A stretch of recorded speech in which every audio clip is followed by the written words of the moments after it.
We continue with Clause 15 Stand Part, with which it will be convenient to debate new Clause 20. The question is that Clause 15 stand part of the bill. Minister. Thank you, Mr Crosbie, and I beg to move that Clause 15 stand part of the bill. Mr Crosbie, Clause 15 makes changes to ensure that a proportion of the VAT that is attributable to Scotland may be assigned to the Scottish Government's budget. The Smith Commission set the objective that more devolved spending in Scotland should come from tax raised in Scotland. Control over setting VAT rates isn't being devolved to Scotland because EU VAT law does not allow for differential VAT rates within a member state. The changes made by Clause 15 will, however, ensure that a proportion of the VAT that is attributable to Scotland may be assigned to the Scottish Government's budget. Clause 15 sets that proportion at the first 10 percentage points of the standard rate of VAT and the first 2.5 percentage points of the reduced rate of VAT. On the basis of current VAT rates, that would be exactly half, representing very approximately £4.5 billion. Clause 15 will link Scotland's share of VAT to economic activity, providing incentives for the Scottish Government to promote growth. The Scottish Parliament and Scottish Government have considerable levers to do this, for example on skills and education policy. It is now for them to set out how they will do that. Assigning VAT to Scotland, Scotland's budget will strengthen the financial responsibility of the Scottish Parliament and strengthen its ability to pursue its own visions, goals and objectives. Mr Crosbie, if I may, let me also just say a word or two about new Clause 20, although I'm sure the Honourable Member for Caerphilly will be saying more about this shortly. New Clause 20 requests a review of VAT refund schemes in Scotland, with a particular focus on how they affect Police Scotland and the Scottish Fire and Rescue Service. In 2012, Police Scotland and Scottish Fire and Rescue Services restructured in order to streamline and modernise. As a result, 8 local police and fire authorities became one. The restructuring stopped the duplication of support services, potentially saving £130 million, according to the Scottish Government. Like other people and organisations, fire and rescue services and the police pay VAT on the taxable goods and services they purchase. However, because they are largely not engaged in business activities, they cannot recover this VAT through the VAT system in the same way that businesses do. However, there are, in certain clearly defined circumstances, existing schemes which refund some or all VAT. Section 33 of the VAT Act 1994 was introduced to ensure that VAT is not a cost borne by local taxation. There are 2 long-established criteria for inclusion in this scheme.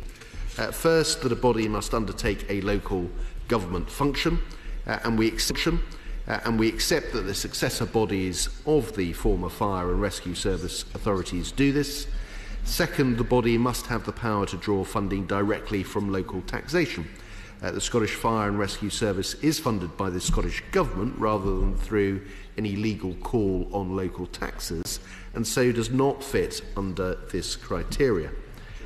In 2011, the Scottish Government were explicitly advised of this consequence of changing from regional police and fire services to a single authority. The expected benefits in the Scottish Government's business case far outweighed the loss of any VAT refunds, and so the Scottish Government understandably continued restructuring with this in mind. Mr Crosbie, the restructuring was the decision of the Scottish Government, made with the full knowledge of the VAT consequences of their decisions. Now, this is a historical request and is not a matter that the draft clause regarding VAT assignment should address. Having set out the background, in anticipation of the arguments we may hear from the Honourable Member for Caerphilly, I urge him, when he does rise to his feet, to withdraw the amendment. Wayne David. Thank you, Mr Crosbie. It's a pleasure to serve under your chairmanship. The Smith Commission's report was very clear with regard to VAT, and in particular in clause 84. Now, I think it is true that the government has spelt out on the face of the bill how this will work in practice. On this side of the House, we support the government in implementing this part of the Smith Agreement. However, we do have a very real concern with regard to the position of Police Scotland and the Fire and Service Rescue in Scotland. Can I note that a number of organisations have expressed concern about VAT relief schemes in Scotland to begin with? Can I say that I very much hope that the government will accept our new Clause 20 and that the review will be sufficiently broad-based to cover a wide range of organisations, including charities. I would, Mr Chairman, however, like to focus my remarks on the situation which has already been referred to in part, regarding Police Scotland and the Scottish Fire and Rescue Service. Surprising though it may seem, not one of the 43 police forces in England and Wales, nor the Police Service of Northern Ireland, pay VAT. Not even the National Crime Agency has to pay VAT. But Police Scotland do have to pay VAT, as does the Scottish Fire and Rescue Service. Nation at this unfairness in Scotland. Sir Stephen House, Scotland's Chief Constable, has said in very unambiguous terms, and I quote him exactly, "It simply isn't correct. It's not right. It's unfair, and it shouldn't be allowed to continue." The 8 police forces and the 8 fire and rescue services, before they were amalgamated, were exempt from VAT. But now Police Scotland have a huge annual bill, a bill which is unfair and unique in the whole of the United Kingdom. There's no alternative but to make significant cuts. It is a liability they have to face it every year. They have to forfeit a bill of around £10 million. And the figure for the Scottish Fire and Rescue Service is approximately £11 billion. Now I ask you, why has this situation come about? Why has it arisen? Now the government's position was spelt out in some detail in a letter to Cathy Jameson, the former member for Kilmarnock and Loudon, and the then Scottish Economic Secretary, the 9th of March this year.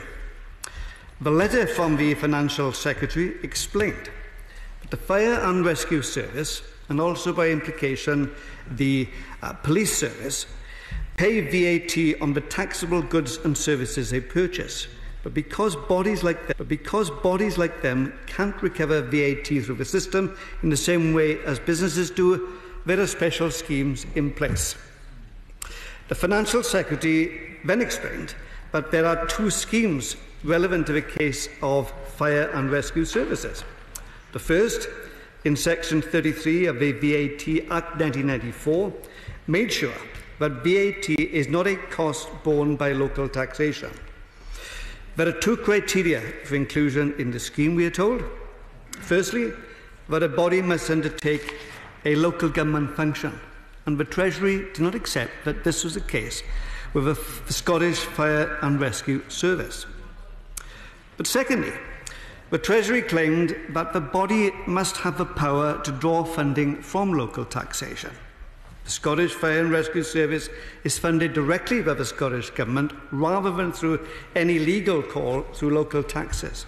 And has argued that a, quote, key condition of the Section 33 VAT refund scheme does not apply. That was the first refund scheme, but there's a second one as well. This second scheme is for government departments and the National Health Service. It is doubtful whether the Scottish Fire and Rescue Service would be in a position to claim refunds on outsourced services, but the Treasury made it clear at the time that the Scottish Fire and Rescue Service would not be eligible in principle because they are not central government departments. Now, to be honest, I think those reasons might be technically valid, but I think they are morally suspect, and also they do not in any way make them justifiable. I'm a great believer in the saying, where there's a way, will, there is a way. Clearly, the situation in Scotland with regard to the Fire and Rescue Service and Police Scotland is an anomaly which applies to one part and one part only of the United Kingdom.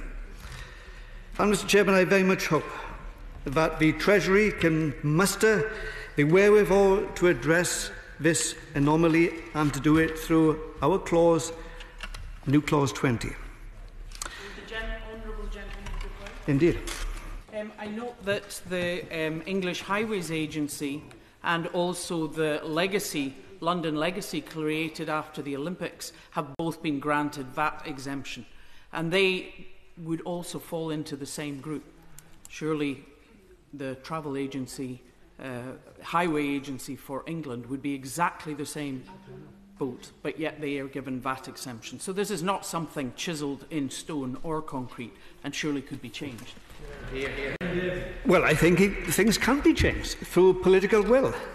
And I think, as I said, where there's a will to make that change, a change can be made. A way can be found if there is the desire to do so. And I very, very much hope that the government listen carefully to what has been said this evening. But I have to say, Mr. Chairman, something else worries me too. I refer again to the letter to Cathy Jameson from the Financial Secretary. In the penultimate paragraph, it says, and I quote directly, "In 2011, the Scottish Government were explicitly advised of this potential consequence of changing from regional police forces to a single authority as part of a proposed revised funding model for Police Scotland. At the time they took the decision to make these reforms, they would have known that they would no longer be eligible for the VAT refunds as a result." So there we have it, in black and white, in writing. The SNP government was warned that their plans to reorganise emergency services would, in effect, cost millions in VAT refunds. Yes, cost savings might have been made, but nevertheless, they knew the situation and they were prepared to see this loss occur. They still pressed ahead. This is in part, therefore, a mess of the SNP's own making, compounded by an indifferent and apathetic Tory-led government here in Westminster. I have to say, Mr. Chairman, the sensible thing would surely have been for the Scottish Government and the UK Government to have come together and sorted out this problem before Police Scotland and the Scottish Fire and Rescue Service were constituted on an all-Scotland basis. That seems to me the common sense thing which should have happened. But of course, this is all in the past. Well, the member could wait. Indeed. I'm just wondering if you'll enlighten this chamber if what the situation we have here is what the Labour Party have in mind when they talk about pooling and sharing of resources. I think he's really stretching things to try and make that point. What I'm suggesting is that for devolution to be effective, there needs to be a consensus, there needs to be a coming together, there needs to be an agreement of what is the best way forward. And I quoted an excellent example where things materially would have benefited. In a moment, things would have materially benefited both services in Scotland if both the government of the day and the SNP government had the wherewithal to come together and talk things and work things out sensibly. They had written extensively to the government to try and deal with that issue. Is it your suggestion that therefore Police Scotland and the Fire and Rescue Service should have been left in 8 divisions? Because we didn't get away from the VAT? No, of course not. What I'm saying is that it would have been far better if the government in Scotland and the government here in London had sat down maturely and worked things out for the benefit of services in Scotland, rather than pursue a fixation that things had to be brought together on a centralised basis in Scotland, irrespective of the consequences, and the government being absolutely adamant that presumably they couldn't find parliamentary time or didn't have the political inclination to bring forward an amendment and to have a scheme which would have benefited everyone. Mr. Speaker, the sensible thing would have been to have done precisely what I've said, but that is in the past. The important thing now is to move forward and to resolve this situation. Our new clause calls for a review into this situation. It's a modest request, which I very much hope the government will accept. And if it does accept it, that provides a space, an opportunity for everyone to get together to discuss this issue and hopefully to resolve the issue. Now, on the issue of VAT rebates, it has been suggested by the Scottish Council for Voluntary Action that VAT rebates should be devolved so that they better conform to devolved policy to support society and public services. A suggestion has been made that the UK Government could allocate a Barnett formula-based share of the VAT rebates to the Scottish Block Grant. That may be a possibility. But that suggestion, I believe, along with other suggestions which have been made, needs to be soberly and carefully discussed. And those issues could be part of the review which we propose. I therefore hope that the Government will accept our amendment so we can have that meaningful discussion and hopefully those decisions being made for the benefit of Scotland. Thank you. Alistair, Carmichael and Stewart Hosie. Stewart Hosie. Thank you, Mr Crosbie. Pleasure to take part in this debate on new clause 15 and clause 15 stand part and new clause 20 in the name of the Labour Party. If I can just turn to the way the Smith Commission spoke about the assignation of a proportion of VAT. They said the receipts raised in Scotland by the first 10 percentage points of the standard rate would be assigned and all other aspects of VAT would remain reserved. And the Scottish Parliament Information Centre analysis for that, for the Scottish Parliament Devolution Committee, referred to this in its interim report on the draft Scotland Bill clauses when it said, draft clause 13, now 15 that we're discussing, would give effect to the Smith Commission recommendation that the Scottish Government be assigned the receipts from those percentage points. With the agreement of both government, it also proposes to go slightly further by notionally assigning 2.5 percentage points of the reduced rate of VAT as well. The amount of VAT receipts attributable to Scotland would be subject to an agreement between both the governments. They did point out there were no draft clauses in relation to the corresponding adjustment to the block grant, and so hopefully the Minister can confirm that does not require legislation. In effect, the Scotland Bill we have proposes the assignation of half of VAT, but of course that will provide no actual control. Now, the Devolution Committee had no particular concerns with the draft clauses, but it did want details of the assignation of VAT revenues and the share of any benefits to be produced, the mechanics of the assignment before the Parliament could be expected to give its legislative consent.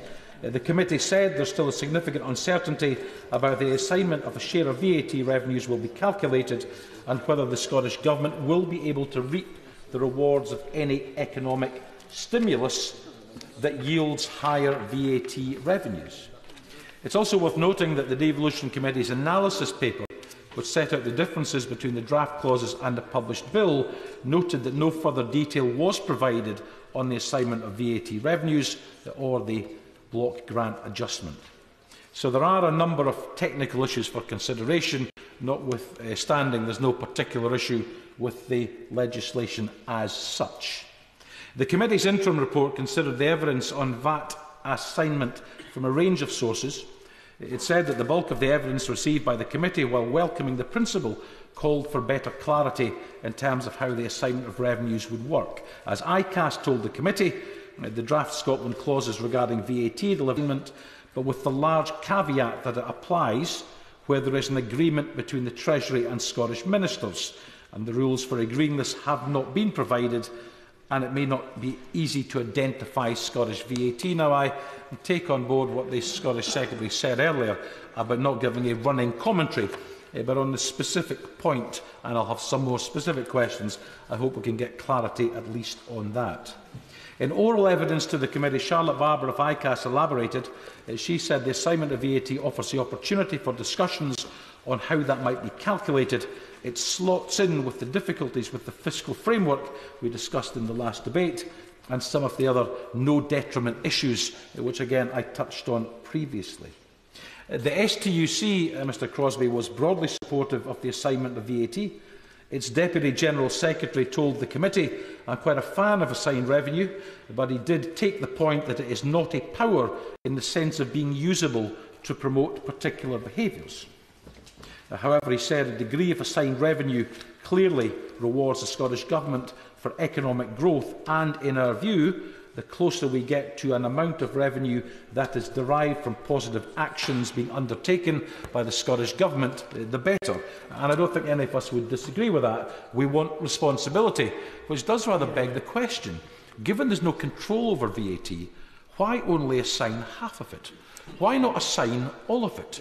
And then the Scottish Government could quite rightly benefit, if there was a benefit, from the entire rise in VAT in Scotland, rather than just half of it, and indeed take responsibility if there was a shortfall in VAT, not just half the shortfall.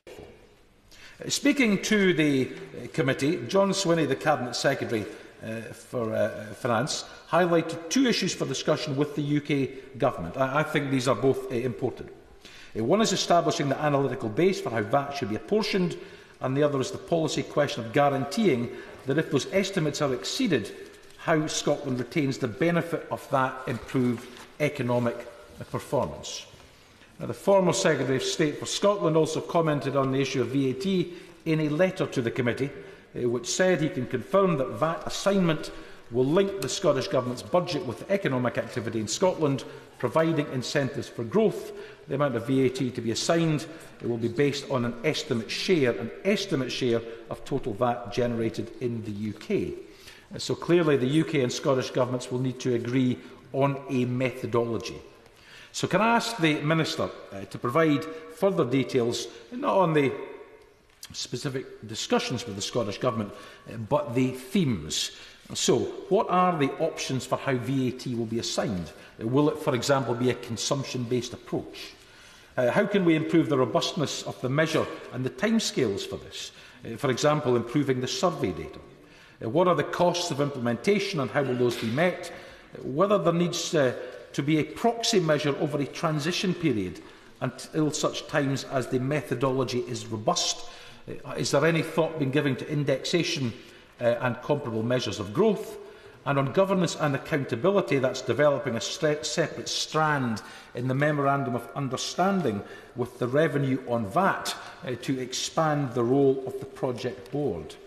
And that second question, the robustness of the survey data, is vital. You see, VAT is estimated at present by the Scottish Government for GERS on a household survey of expenditure, so it misses tourism spend entirely. Right now, that's corrected by a percentage share adjustment. That's to say the Scottish Government estimate what percentage of overall UK tourism happens in Scotland. But if the Scottish Government, by other actions, say reducing air passenger duty, managed to increase tourism spend, that would not show up in the current methodology. So we need a robust methodology and perhaps, as I suggest, an interim measure until that methodology is in place. Now, as the Minister has said, VAT cannot be varied within a state, and we understand and respect that. So it begs the question, and I'll repeat it, why only give half rather than it all? Unless it, of course, is to camouflage the fact that the taxes Scotland will have control of will be such a small share of our tax base that this assignation of VAT revenue is simply designed in order to make a number seem a little bigger. Yeah. Can I turn to new clause 20 for VAT on Police Scotland and the Fire Service? Now, we heard the Honourable Gentleman for Caerphilly describe this amendment. It proposes a review of the application of the VAT refund scheme for business in Scotland. That's the way it's described. It has been submitted with the intention, it would appear, of addressing the anomaly which exists with regard to the inability of the Scottish Police Authority and the Scottish Fire and Rescue Service to reclaim VAT. Now, as it stands, while we agree there is an inequitable position regarding both of those services, we do not necessarily believe a review is the way to address it. Instead, the UK Government, as the Honourable Gentleman said, where there's a will, there's a way, should simply amend the VAT status of the single police and fire and rescue service in Scotland. Now, there are some technical issues with this new clause. VAT is UK-wide, so any review could not be confined solely to Scotland. The sub-clause 1 requires a review of VAT refund schemes for business, in quotes. There is no business VAT refund scheme as such. In sub-clause 2, the VAT refund schemes applicable to central government bodies set out with EU law, but are presently the subject of an EU-wide consultation process. And the reference to Police Scotland should instead be the Scottish Police Authority, which is the legal entity and VAT-registered body, Police Scotland only being part of the SPA relating to police officers. However, notwithstanding all of that and the fact that it is simply a review, it never does any harm whatsoever to find out that what you thought you knew was actually correct. We think the better approach to actually fix the problem might be through a forthcoming finance bill after the budget in July, but nevertheless we're happy to back this new clause today if the Labour Party push it to a vote. Well, I was going to ask my honourable friend if he was going to support it. He's obviously preempted me. And it's very good that he is going to, because the SNP, of course, didn't put forward an amendment on this issue themselves. So thank you. Well, we didn't table an amendment because there wasn't an amendment we could table to fix the problem. As I've just said, that requires to be done through an amendment to a finance bill. One would have thought an experienced gentleman for Caerphilly might have known that and advised his younger and less experienced colleague of how things work. With that, however, and we're happy to support new clause 20, I'll sit down and hopefully we can move on. Alistair Carmichael. Thank you, Mr Crosbie. I would rise to say a few words in support of a new clause 20 in the name of the Honourable Member for Edinburgh South and from Caerphilly. When considering schemes such as those that lie at the heart of this amendment, starting with the question, what is the principle that underpins these schemes? Is it, as the Treasury Minister suggested, a principle that local government finance should not be going straight into Treasury coffers? I can understand that principle, and indeed it holds water in as far as it related to the scheme for police across the United Kingdom when it was originally envisaged. The difficulty for the Minister, however, is that there are other schemes of a similar nature that go well beyond the ambit of police and fire and other rescue services. The one which was referred to by the honourable gentleman from Caerphilly in relation to the National Health Service.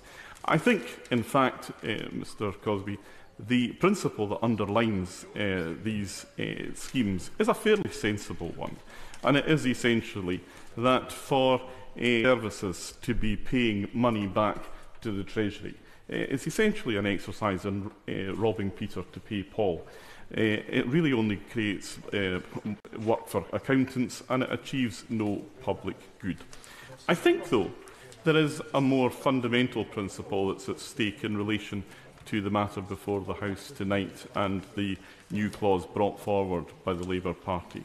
And it is the principle that there should be equality of treatment across this board, across the United Kingdom. The honourable gentleman from Aberdeen South actually hit the nail on the head when he made the reference to the pooling and sharing of risks. Now, unlike the honourable gentleman from Aberdeen South, I think I have a greater commitment to that principle, perhaps, than he has.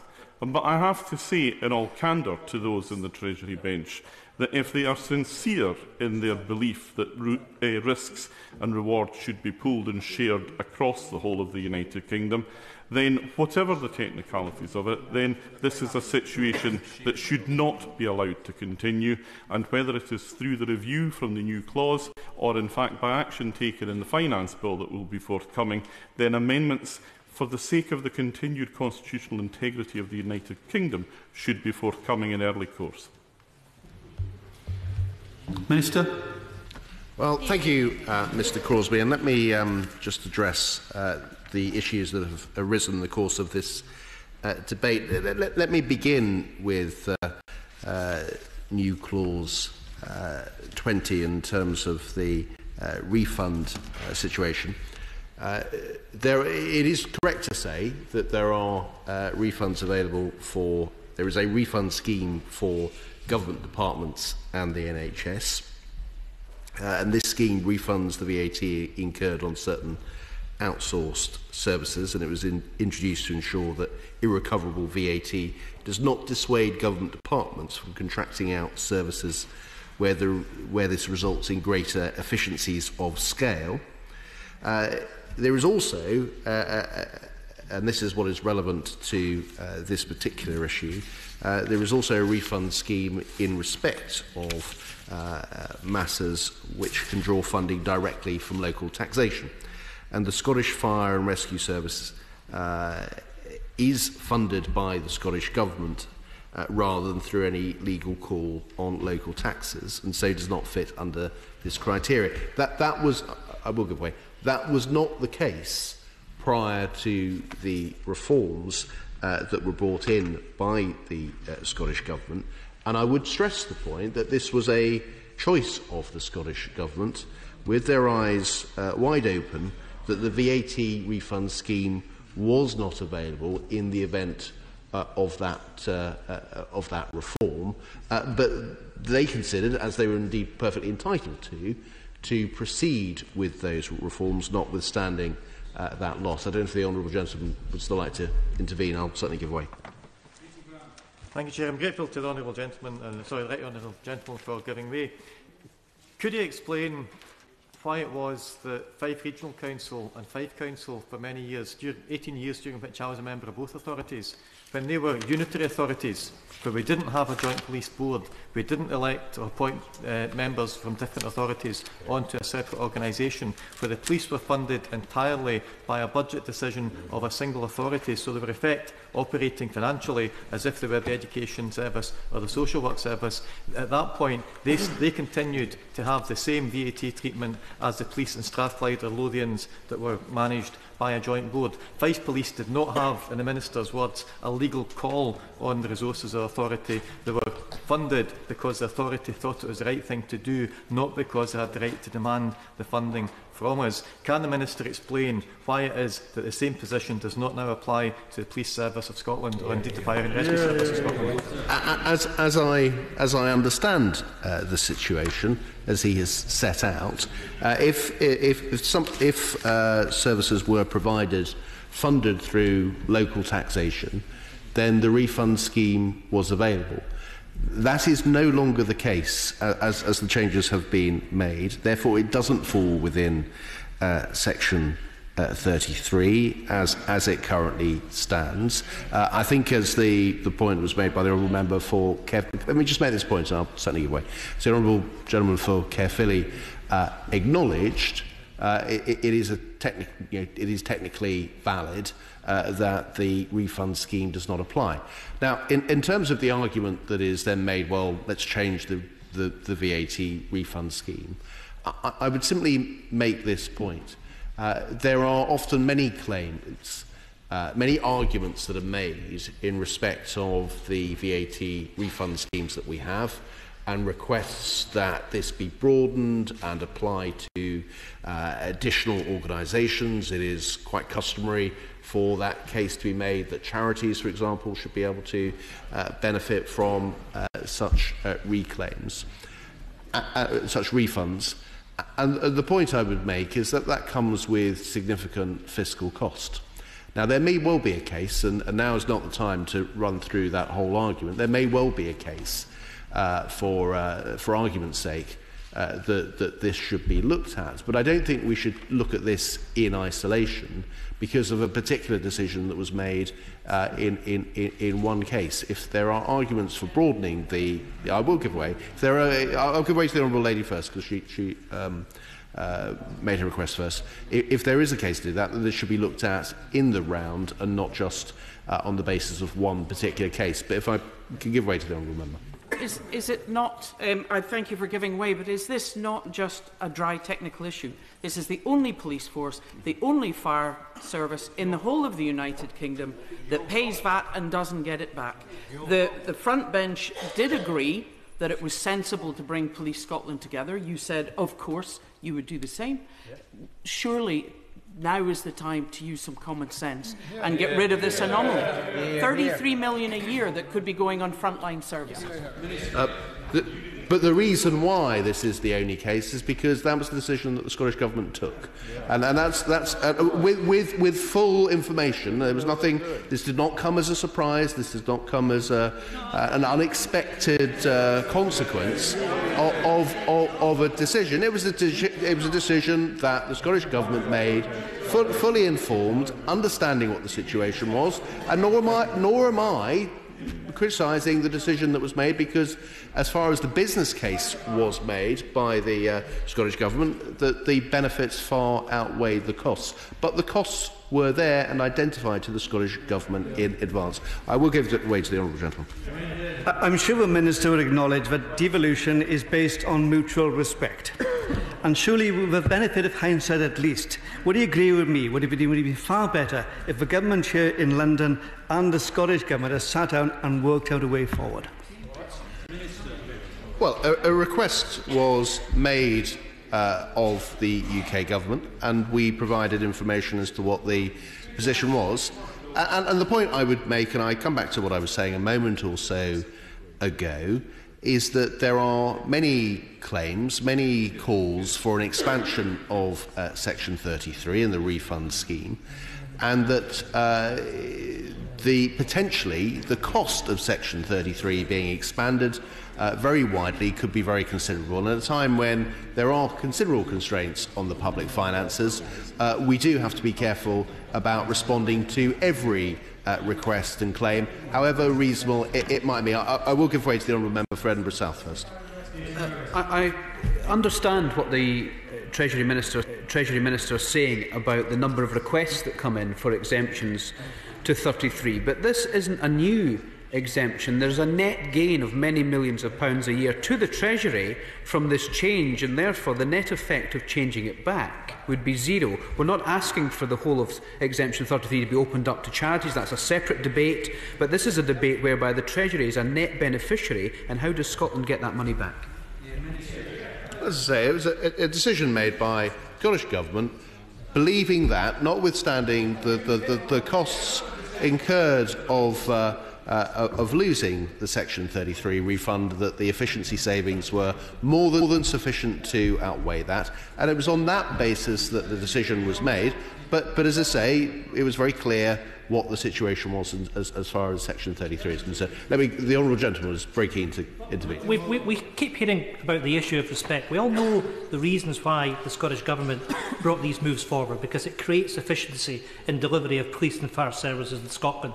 There's a very clear case that's been made by many of my honourable friends and those on the Labour benches as well. If there is genuinely this feeling of mutual respect between the government in Scotland and the government in Westminster, all you simply have to do is make sure that we get the VAT back and we invest that in frontline services to benefit the people of Scotland.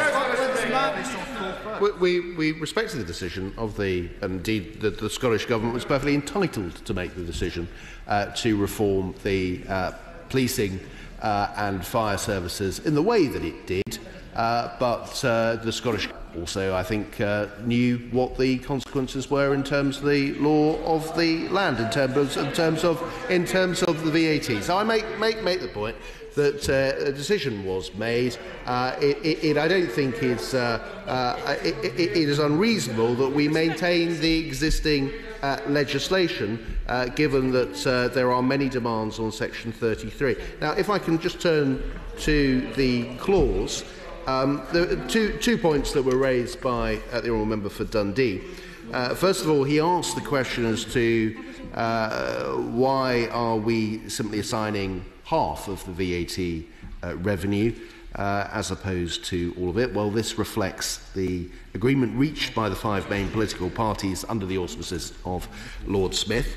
It represents a balance between providing a sufficient incentive for Scotland to grow its economy relative to the rest of the United Kingdom in order to increase its revenue from VAT and exposing the Scottish Government's budget to the potential fluctuations in VAT receipts. Now, he also asked a number of... I'll give way to the honourable gentleman on that point. I'm very grateful, honourable gentleman, for giving way. Will he tell us, for the benefit of the House, the difference in the agreement the UK Government has with the Isle of Man to what it's proposing for Scotland at the moment? Well, the Isle of Man is a different constitutional settlement, a different constitutional arrangement, but what we are proposing is consistent with what was reached, the conclusions reached by the Smith Commission. Now, the honourable member for Dundee raises a number of technical points about how it will work, and I accept, and it is a question that there is a number of details do need to be worked out as part of the fiscal framework. There is a need to agree methodology for estimating how much VAT is generated by Scotland and how much by the rest of the United Kingdom. The UK and Scottish governments will also need to agree the operating principles, including mechanisms for verifying that the methodology has been applied correctly and how many adjustments might be carried out, and arrangements for audit and transparency, including publication of results. It is worth pointing out that other countries operate similar systems and could provide a reasonable starting point from which to build. Again, I come back to the point, this is part of the fiscal framework. It is, I think, agreed by all sides that it wouldn't be helpful to provide a running commentary on that. But of course, there have already been meetings with Deputy First Minister and the Chief Secretary to the Treasury on some of these points. So all I would say to the honourable member is that the UK government is determined to work constructively, as I'm sure the Scottish government is, in ensuring that we reach an agreement on this that is fair and reflects the appropriate assessment that should be made. Let me give way to them. Thank the Minister for that. It's genuinely helpful, as he always is. However, can I ask him to confirm to the House that the agreement will be reached in good time for the Scottish Parliament to consider it fully before any legislative consent motion is required to be passed? Well, I think it's kind of him to say that I'm being helpful, and in the spirit of continuing to be helpful, I would say I would certainly hope that that can be the case. But of course, with agreements, it will require both parties to act in a cooperative way, which I have no reason to doubt will be the case. With those remarks, Mr. Crosbie, I hope that the House will support Clause 15, and I also hope I've said enough to persuade the party opposite to withdraw their new Clause 20. The question is that Clause 15 stand part of the bill? As many of that opinion say aye? Aye. Of the contrary, no? I think the ayes have it. The ayes have it.